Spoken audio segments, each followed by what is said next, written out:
In 1540, when Cosimo I de' Medici transferred his residence there, the Palazzo della Signoria, the ancient seat of Republican government, was already 2.5 centuries old.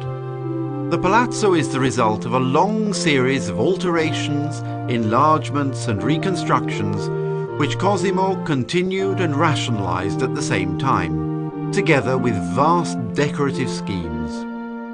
For the most part carried out by Giorgio Vasari and his team of assistants, the work was only finished at the end of the 16th century, during the reign of the Grand Duke Ferdinando I.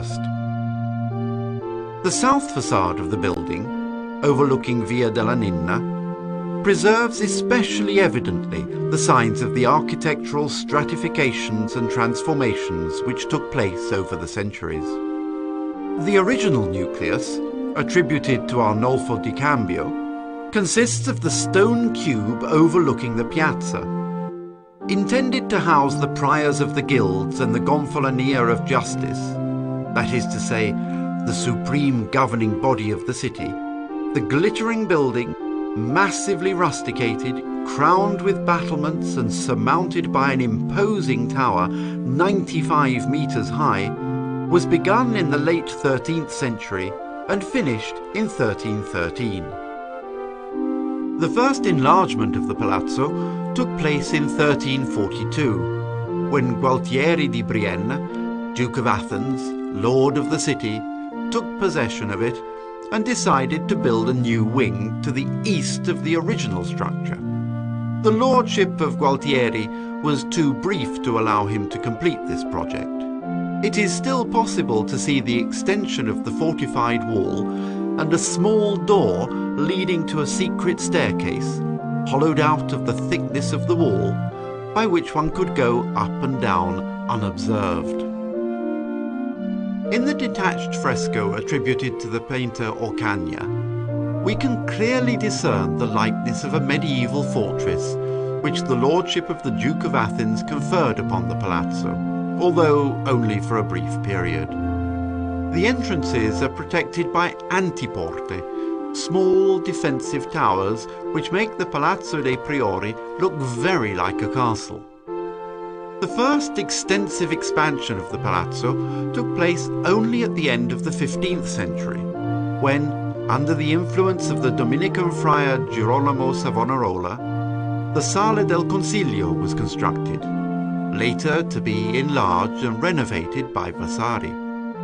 This enormous room was built over the old customs house and other medieval buildings, such as the Palazzo del Capitano del Popolo, which were all incorporated into the new structure.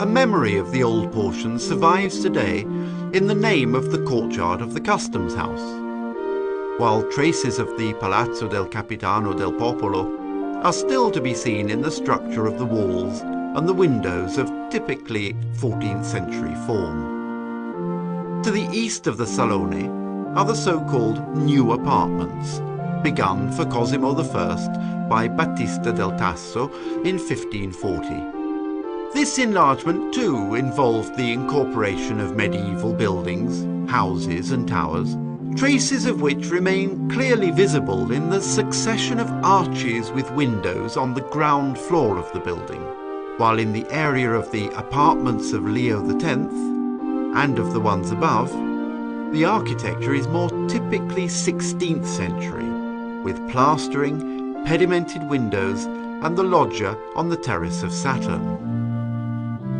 These later enlargements of the palazzo also incorporated two old streets, intersecting at right angles, traces of which remain today in the passages which link the four entrances of Palazzo Vecchio, and in the Florentines' habit of walking through the building along these passageways. In 1555, Vasari moved to Florence and entered the service of Cosimo I. The Duke had a very great desire that the palace, which had been built in a haphazard way in various phases, and more for the convenience of its occupants than in any good order, should be corrected. He wanted me to follow the existing walls and to make a new building without destroying what was already there, so as to make, out of so many, one only, and that one his. Vasari took over the direction of the work from Battista di Marco del Tasso in 1555, the year of the conquest of Siena, and carried out an immense labour in rendering more organic and functional the innumerable rooms, halls, chambers, stairs and corridors which made up the palazzo and which reflected the multiple roles it had played in its time. It is important to understand correctly Vasari's statement.